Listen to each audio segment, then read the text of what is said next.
In a divine narration found in Sahih Muslim, number 6833, the Holy Prophet Muhammad, peace and blessings be upon him, advised that whoever does a good deed will have a minimum of 10 times reward.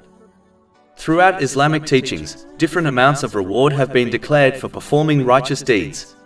Some teachings advise 10 times reward like this narration, others 700 times, and in some cases a reward which cannot be counted. Chapter 2 Al-Baqarah, verse 261. The example of those who spend their wealth in the way of Allah is like a seed of grain which grows 7 spikes. In each spike is 100 grains. And Allah multiplies His reward for whom He wills. This varying reward is dependent on one's sincerity. The more sincere a person is, the more they will be rewarded.